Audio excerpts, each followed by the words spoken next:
let's see here. Stream crit? Are you fucking serious? Why the fuck's my fucking stream been crashing so much? I don't even understand why. Well, it looks like it's back up though, so.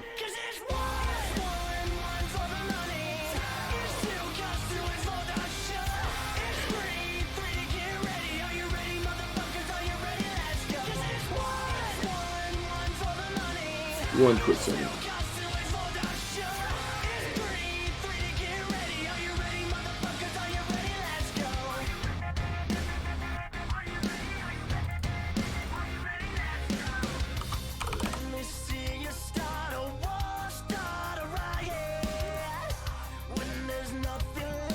There we go. Let's see.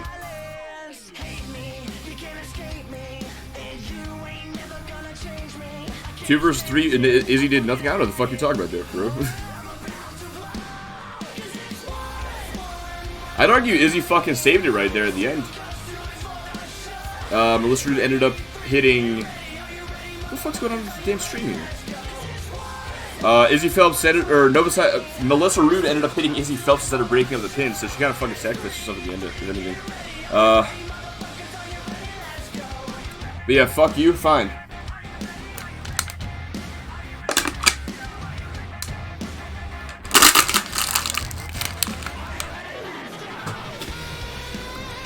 Next match, let's go ahead and get this shit going. It is Santana Santos taking on Duncan Jones. Let's go ahead and get it going.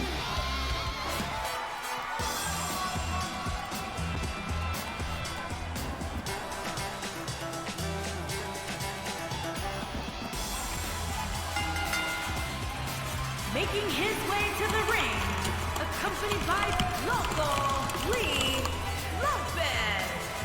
And from Juarez, Chihuahua, Mexico, weighing in at 185 pounds, Santana Santos.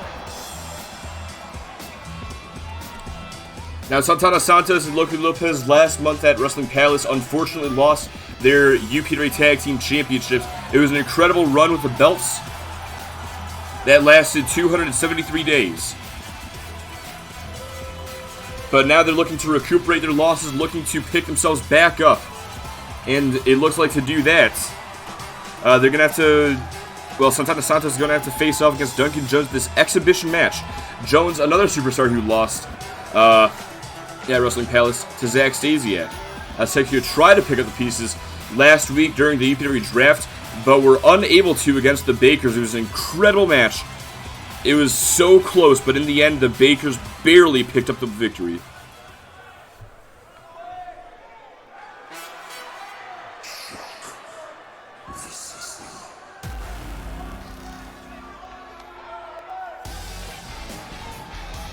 And his opponent, accompanied by Jay Baker. And from Brooklyn, New York, weighing in at 198 pounds, Duncan Jones. And hold on a second, Duncan Jones, you can see behind him are Jay and Jeff Baker. I was just talking about them. They defeated Oz Texaco at the draft. And, well, we know that the Bakers, they were drafted to Motor City Wrestling later on that night. But it seems as though they're looking at their first appearance on the blue and white brand in Season 4 by getting a closer look at the action. Accompanying Duncan Jones in his match against Santana Santos. It's going to be very interesting to see how this goes. It's not the Beyblade RKO. That's not a bad name for it, I'll be honest.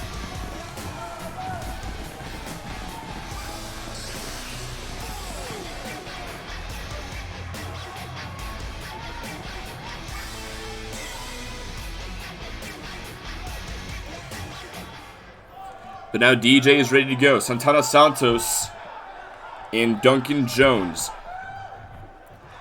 And this match is officially underway. Let's go ahead and get things going. I thought maybe tie up first or a knife edge chop from Santos. Instead, Duncan Jones has him in the front face lock. Lets him go, though. And now the kick to the gut. Jones getting that first strike, brings him up against the ropes. And now looking to slingshot him back into the center of the ring.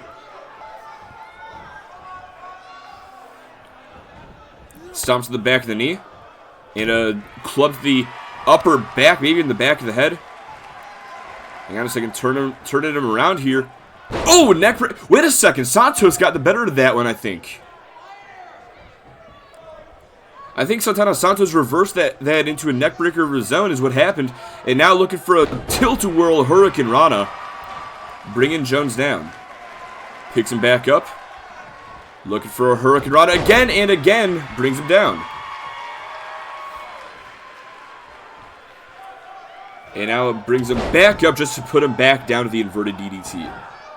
Duncan Jones needs to find a way to recover here. And he does with a Hurricane Rana of his own.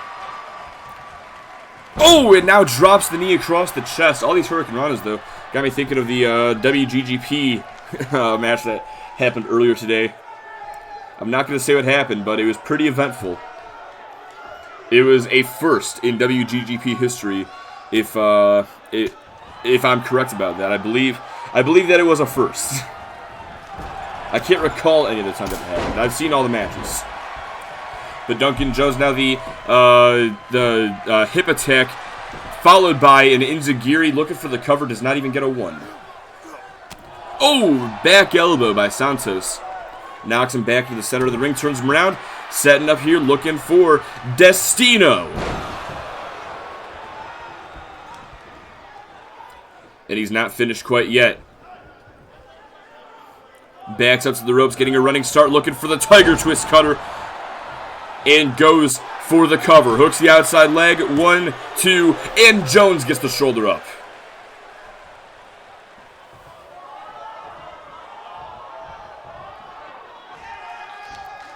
Picks him up. Hang on. Oh, there's the reversal and arm drag.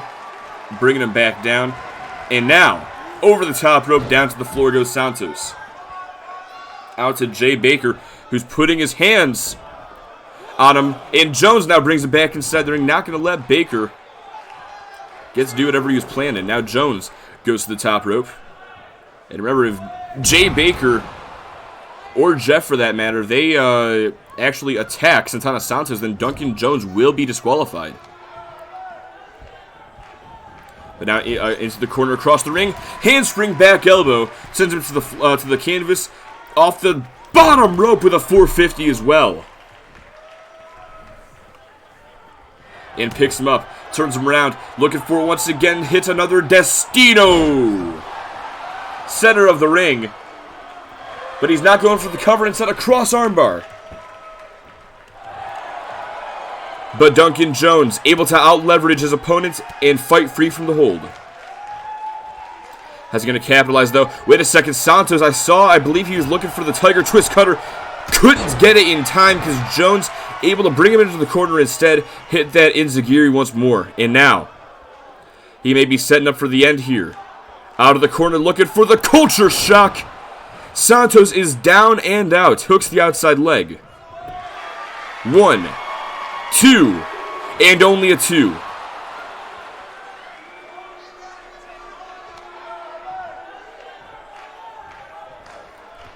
And now Duncan Jones going to back up into the corner. Wait a second. He's not done. Thinking about it again. If that first don't succeed, try again.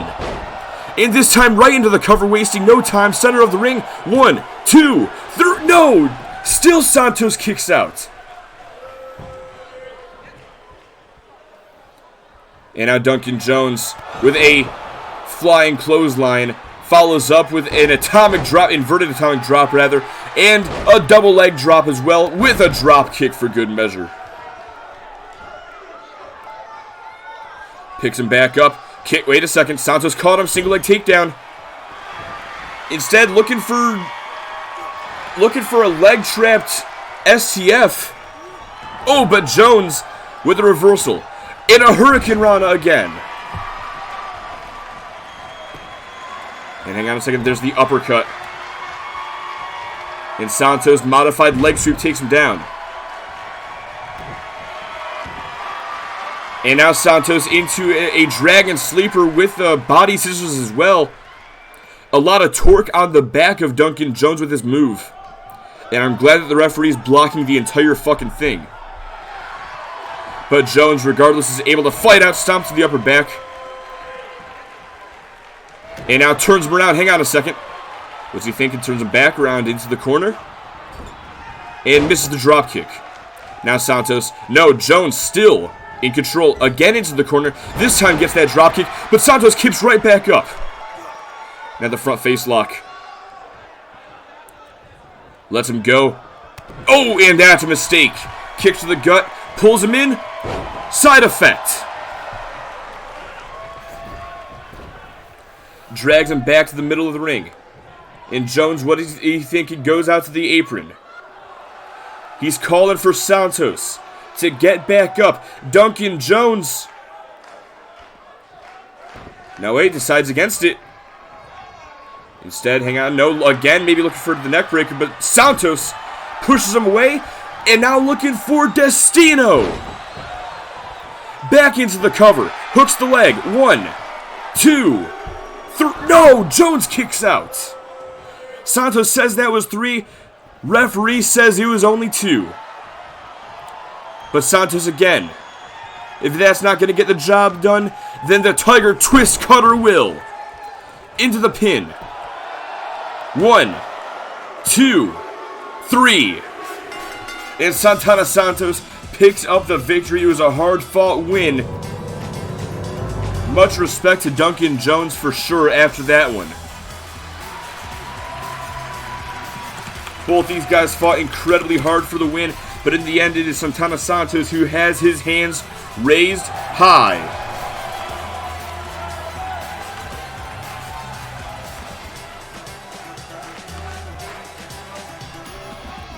But now, ladies and gentlemen, it's time to move on from that match from Santana Santos and Duncan Jones putting up a unexpectedly great match. And these are two incredible talents, in my opinion. I definitely expect them to put on good matches, but I didn't think it was going to be that good of a match between each other. But regardless, we have to move on from this classic right here and go on to our mid-card match of the night. Stick around, everybody, because coming up next, we got Seth Baker. He is taking on the purebred athlete. His name is Deuce.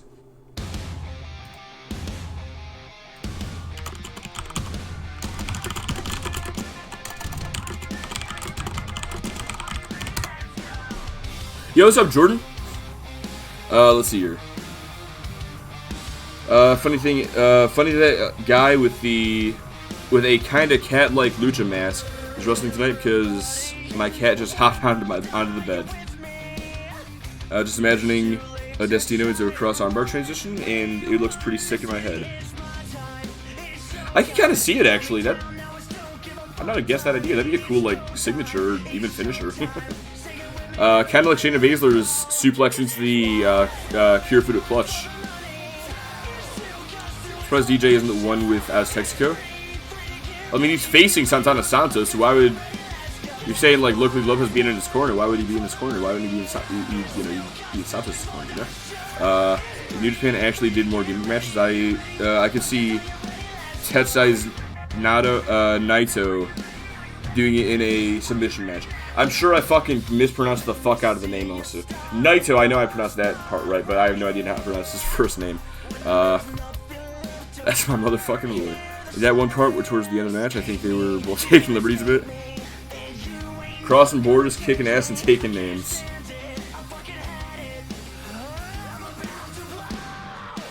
Alright, let's go ahead and get this next match going, though. It is Seth Baker. He's taking on the purebred athlete Deuce.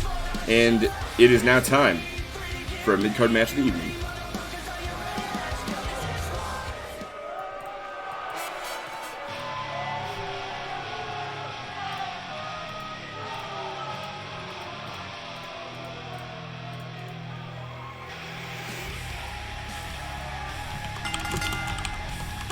Making his way to the ring, from Atlanta, Georgia, weighing in at 211 pounds, Seth Baker. Now, last week on XTW, or on MCW, Tyler Van Diver and Deuce went one-on-one. No, rather, Tyler Van Diver and Deuce teamed up against the European champion Shinzo Tabata and the UPWA champion Sean Goldman. Now, in this after this matchup, Well, no, but I'll go into the match. During the match, Tyler Van Diver abandoned Deuce. The two could not get on the same page. And by the end of it, Van Diver just abandoned Deuce. Left him high and dry to fight the match on his own. Still, Deuce was able to pick up the win, pinning the European champion Shinzo Tabata. However, after the match, Van Diver came back to the ring, got into a verbal exchange with the purebred athlete, and as things turned physical, Seth Baker interjected himself by attacking Tyler Van Diver. And he was rewarded for his efforts with a gore from Deuce.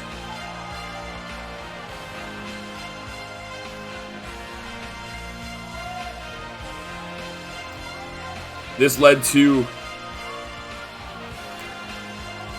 an altercation earlier tonight between Baker and Deuce. And his opponent from Blackpool, England, weighing in at 245 pounds, Deuce. Where the purebred athletes demanded an answer from Seth Baker as to why he got involved. Baker stated that he is making a name for himself, and last week he already said that he does need to make a name for himself. He has no more Darkness Incarnate. He has no friends. He's on his own.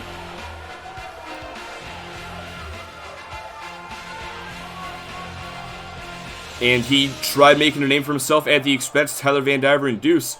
And, well, now it's time to reap what you sow, kid.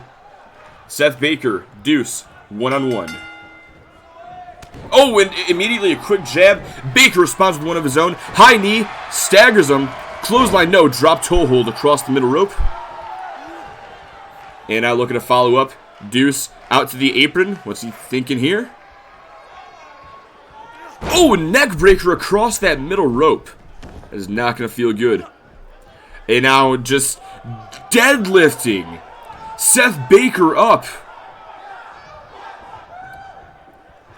And dropping him down from the military press.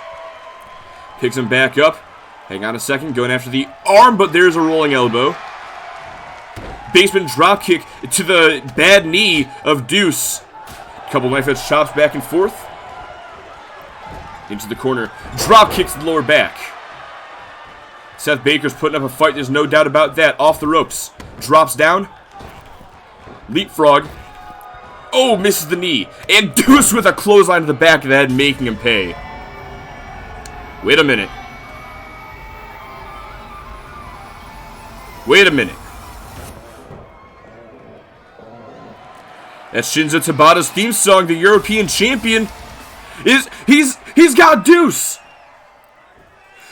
Bad luck bomb to the purebred athlete. And Seth Baker trying to take advantage. Or maybe not. Well, this is the boring part of the match, eh? Seth Baker and Deuce are both incapacitated at this stage. Both men getting to their feet at the same time. Can Baker take advantage? No, Deuce shoves him down, kips right back up though. Basement dropkick, hops above it. And now pulls him up. Wasteland. And follows up with a running senton. Oh, uppercut by Baker. Kick to the gut. And a neck breaker taking him down. And a standing shooting star as well. From Seth. Now pulls him in, picks him up. Looking for the Baker bomb. Has both legs hooked. Shoulders are down, only a 2. That may have been the closest that Seth Baker's going to get to a 3 count. Wait a second. Unless he can hit this right here, he might just score the win. No. Deuce catches the kick. We are not going to see a Baker driver. Instead, we saw a single leg takedown into a sharpshooter. Deuce trying to force the submission out of Seth Baker, but hang on a second, able to roll onto his back and shove Deuce off. Oh, kicks to the leg. Jab got blocked though, and now gets launched over the top rope and down to the floor. And Deuce, just in full control, he knows it at this stage, picks him up, And kicks to the gut from Baker. Back elbow, no. Gets blocked. Deuce back inside. Baker back inside. And Deuce launches him into the corner. Oh, shoulder thrust to the back. And looking to follow up here. Looking for an Olympic slam, maybe? Hang on. No, wait a second. Burning hammer. Oh, looking for a boot of doom as well. But Baker spikes him with a float over DDT.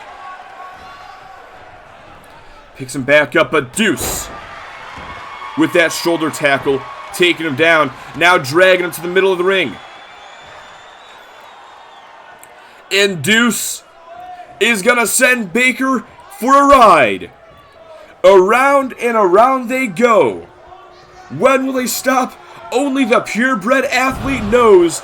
And finally, let's go of Seth Baker. Gonna go for the cover. Will that be it? 1, 2, and no, Baker gets the shoulder up.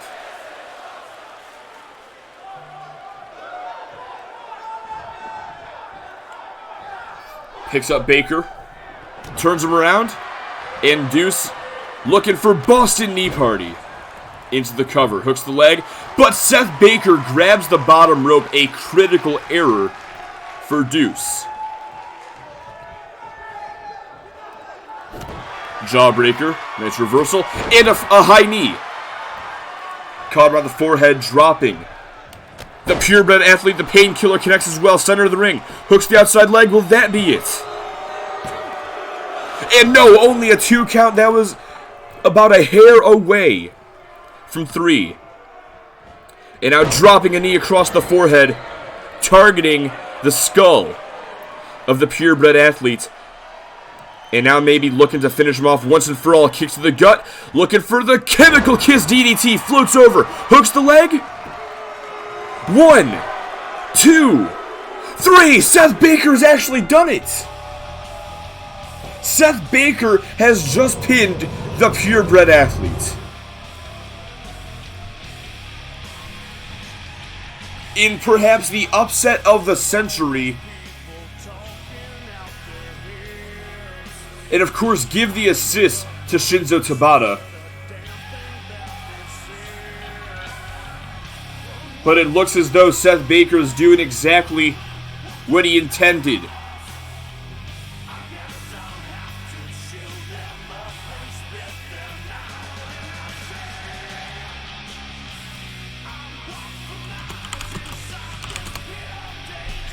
No doubt in my mind that Seth Baker has just made a name for himself here tonight at the expense of the purebred athletes, but you have to wonder if there will be repercussions for this. Seth Baker, Bad Blue King. But if I'm Seth Baker, I want to get the hell out of Dodge right now before Deuce wakes up.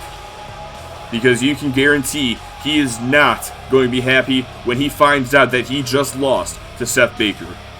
But regardless, we now have our next match set to take place. Coming up next, we have Chris Hunter taking on the Diamond, Damian Deaver. Let's go ahead and get that matchup ready for y'all.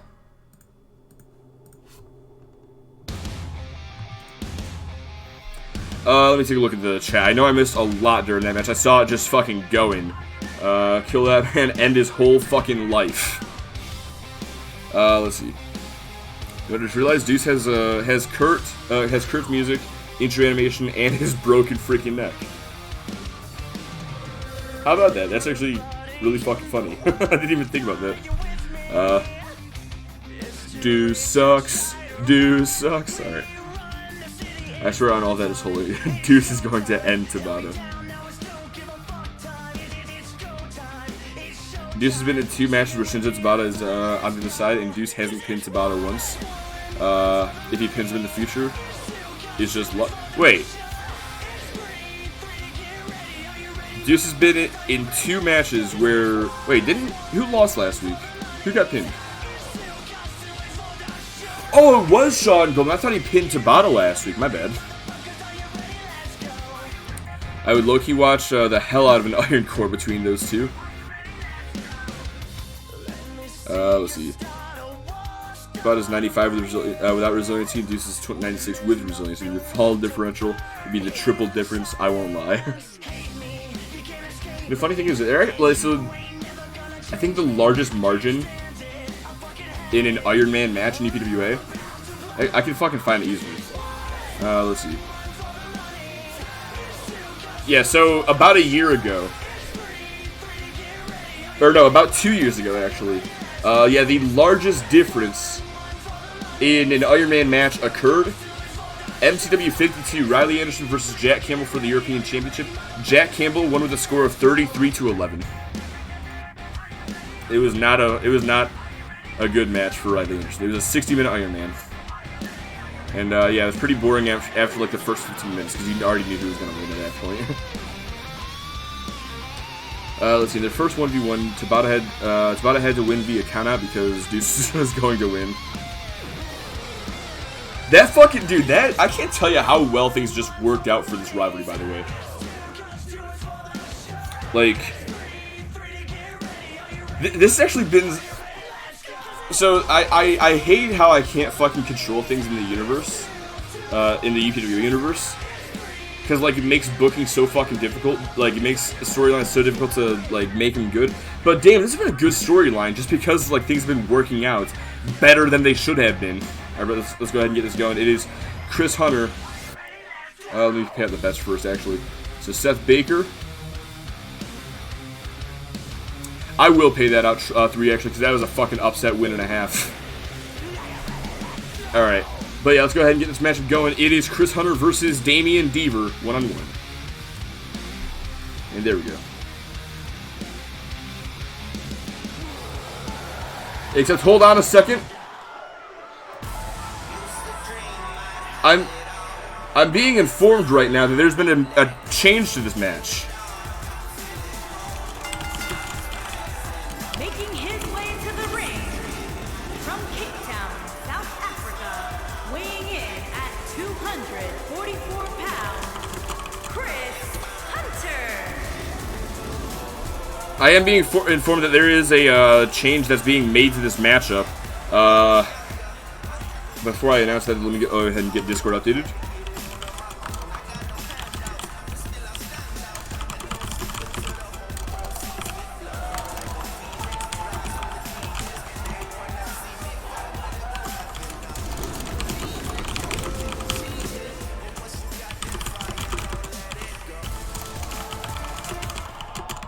So if I understand correctly, Damian Deaver has just pulled some strings.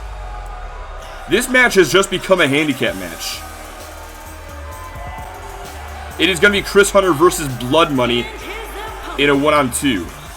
At a combined weight of 497 pounds, Brian Brutus, Damian Deaver, and well, last week, Chris Hunter wanted to fight Damian Deaver. Deaver volunteered Brutus instead.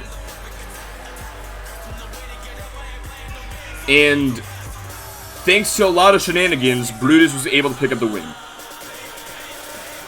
And that was in a 1-on-1 where Deaver was at ringside. Now tonight, Deaver's not just at ringside, he's in the match. This was supposed to be Chris Hunter versus Brian Brutus, but Damian Deaver has paid someone off backstage to make this a handicap match.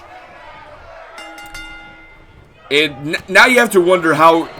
I mean, Chris Hunter's an incredible athlete. He is an incredible superstar. This season, or season 3 alone, he has really turned himself around and racked up win after win after win. Turned himself into a true force to be reckoned with.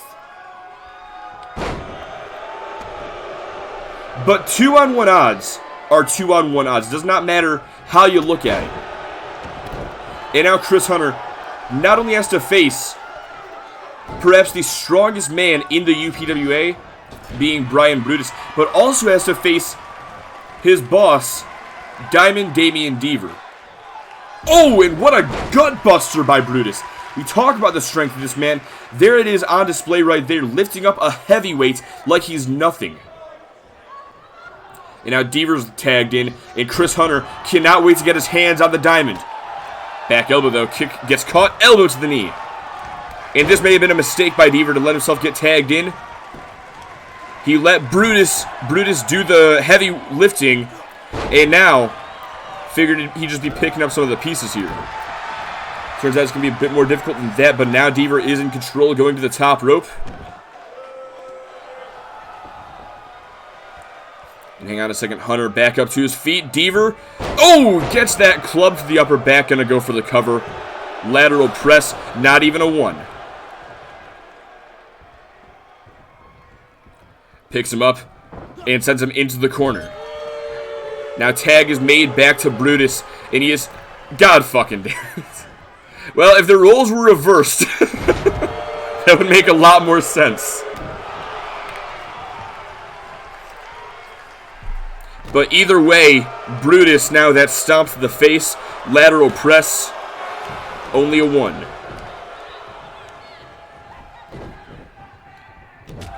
A huge right by Hunter rocks. Brutus misses that one, kick to the gut though.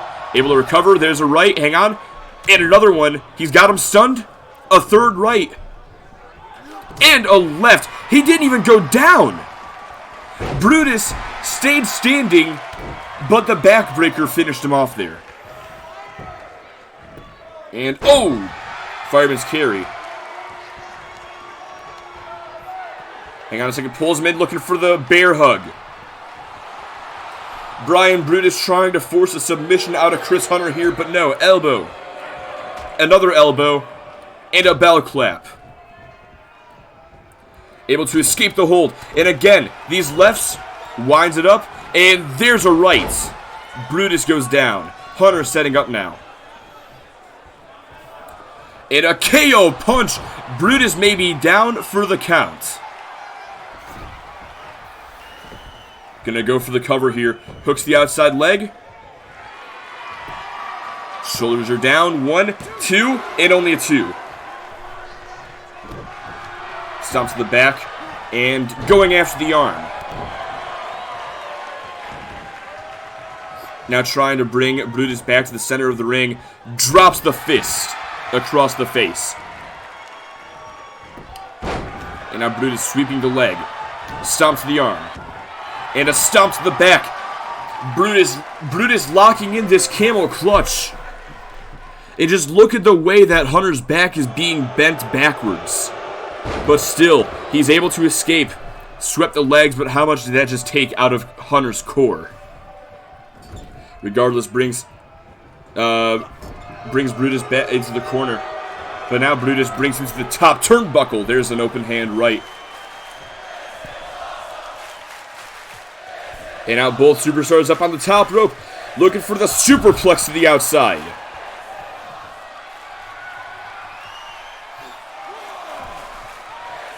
Chris Hunter and Brian Brutus have been working each other down, wearing each other down for so much of this contest. Now the fight is spilled to the outside. Referee beginning his count. Picks him up. And hang on a second. Oh no! Brutus's back gave out. And Hunter capitalizing. Club to the back. And now it's Chris Hunter picking up Brutus. Count of 6. And into the guardrail. Count of 7. And now Hunter just has him by the hair, unloading with these rights. Stomps to the gut. Count of 8. Damian Deaver now getting involved, maybe. Count of 9. And Hunter back inside the ring. Chris Hunter wins via countout. And Damian Deaver is not happy.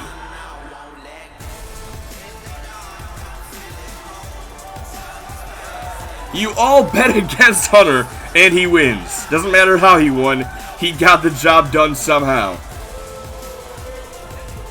Crafty Chris Hunter found a way to overcome the odds.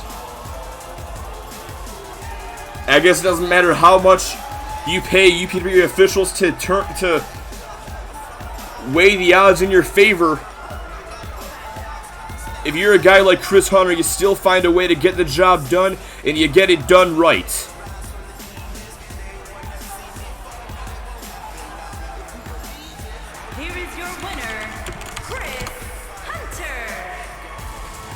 I'll be honest, I did not expect this going this way.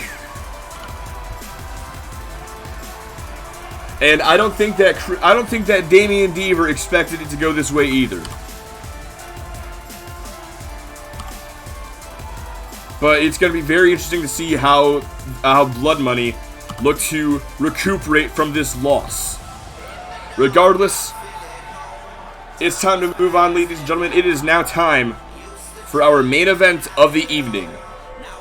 Let's go ahead and get it ready. Up next, we have Jack Campbell of the Campbell Club of the UPW Tag Team Champions. He is going to take on Straight Edge one-on-one. And nobody bet on Hunter. What a shame.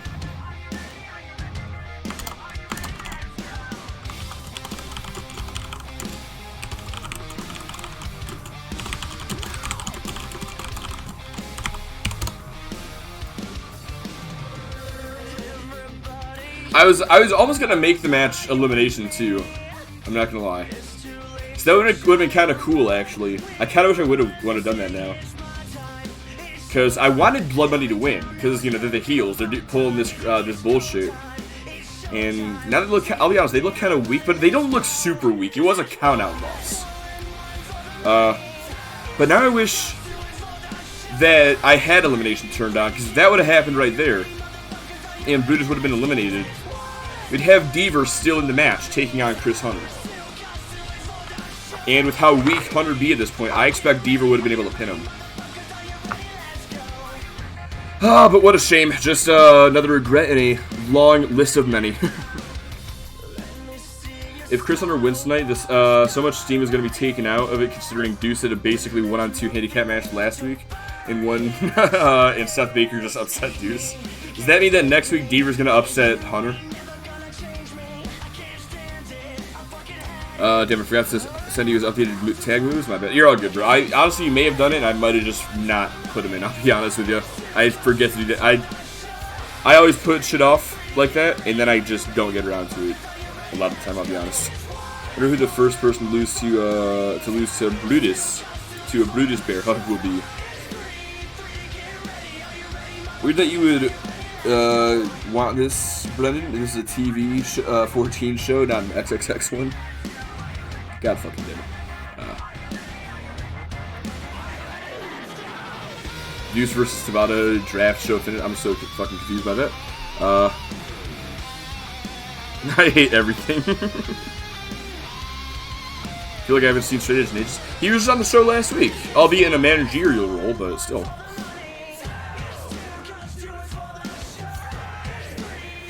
Alright, let's go ahead and get this next match going, though. It is Straight Edge taking on Jack Campbell, a former two-time UPW champion, taking on the longest-reigning European champion in history. Let's go ahead and get this matchup going. Main event time.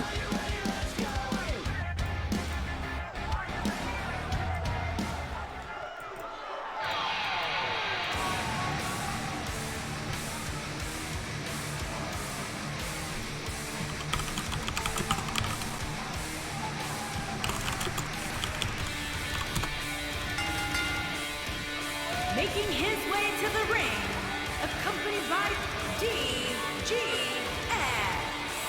And from Juarez, Chihuahua, Mexico, weighing in at 181 pounds, Shade F. Now, last week, Straight Edge and DGX were making their way into the building for the first time as MCW Superstars in Season 4. And they were met with a not-so-warm welcome by the UPW Tag Team Champions. This resulted in a match to open the show between DGX and Drew Campbell. Now, thanks to some Campbell Club shenanigans, Drew was able to pick up the win. But tonight, Straight Edge is looking to try his hand at the Campbell Club.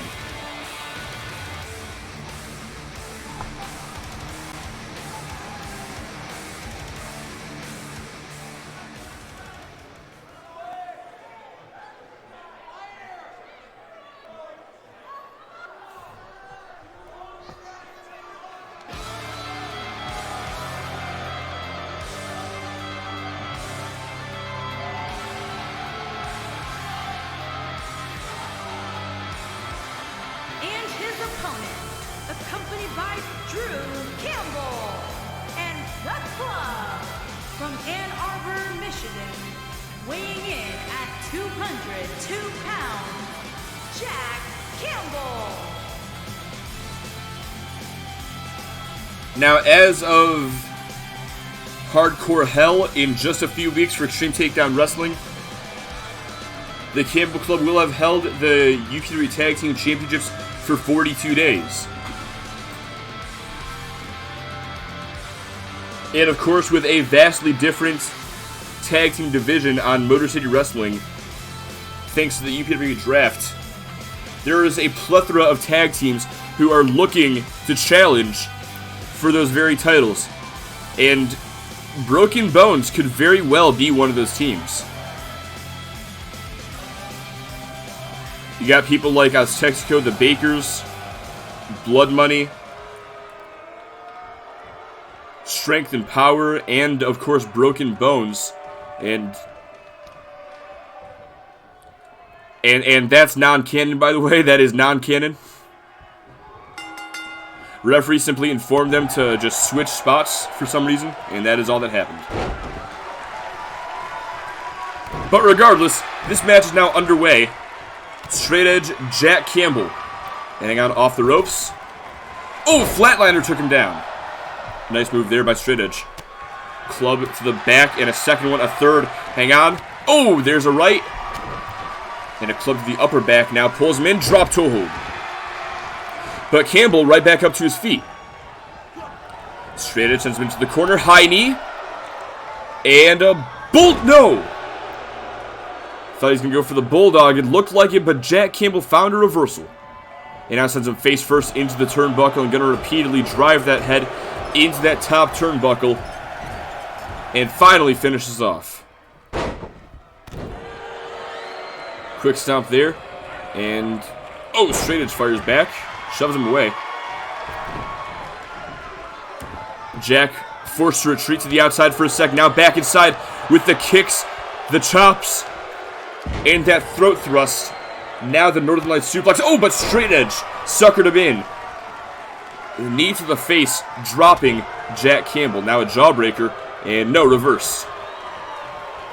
And off the ropes, Hurricane Rana. Oh, nice moves there. And just sprung right back up to his feet afterwards. Incredible athleticism by the two-time UPW champion. Gonna go for the cover, only a 1.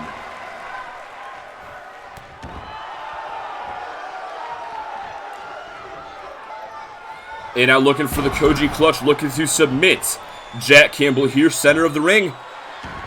Nowhere to go, so he has to fight out on his own. Now Drew Campbell getting involved over there with the referee, just in case Jack needed a tap, but it does not matter now. Oh, drop down to one knee, thanks to that flurry of offense, courtesy of Straight Edge, looking to follow up now with a detonation kick.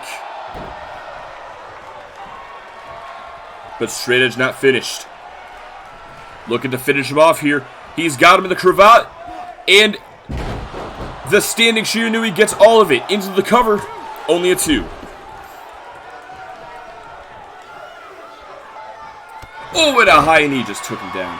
As I was saying before, though, Straight Edge, a 2-time UPW champion, the second time that he became champion was as a result of the redemption of the Proving Ground contract. And with that little bit of knowledge as he takes a stun gun there, I do want to remind you guys that now that we're at the beginning of the season once again, in just a couple of months, Proving Ground returns. Jack Campbell, front flip DDT.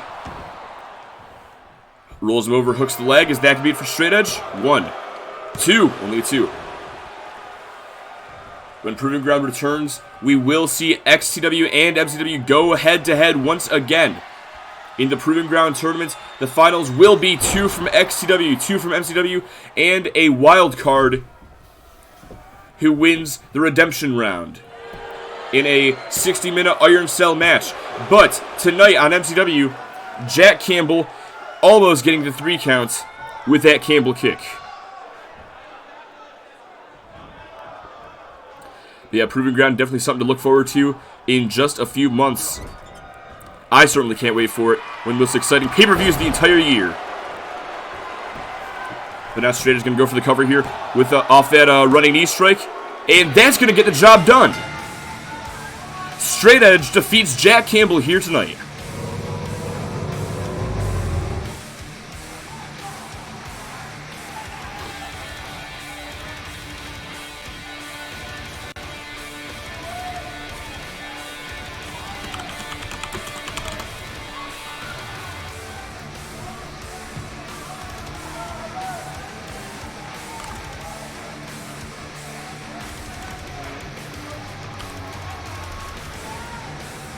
Well, DGX may not have been able to defeat Drew Campbell last week, but with Straight Edge's victory, I think you consider that a claim staked at the UPWA Tag Team Championship.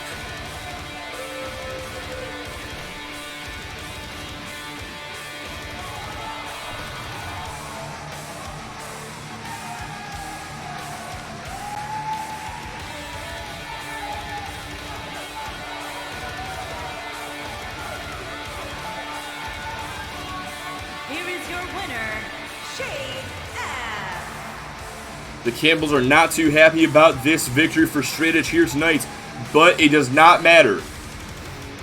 Straight Edge in his MCW Season 4 debut picks up the victory over Jack Campbell. But now, ladies and gentlemen, that has been our show. I'm going to go ahead and thank each and every one of y'all for tuning in tonight. Had a pretty good crowd, pretty active crowd, I gotta say. Be sure to tune in to XTW next Wednesday night. And, of course, MCW next Friday night, as usual.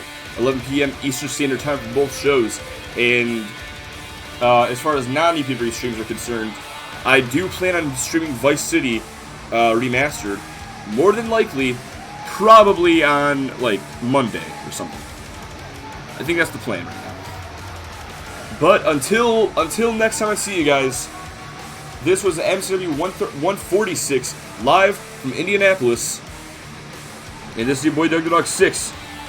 And I'm signing off. I'll catch y'all next time. Have a good everybody. Have a happy Saturday. See you guys later.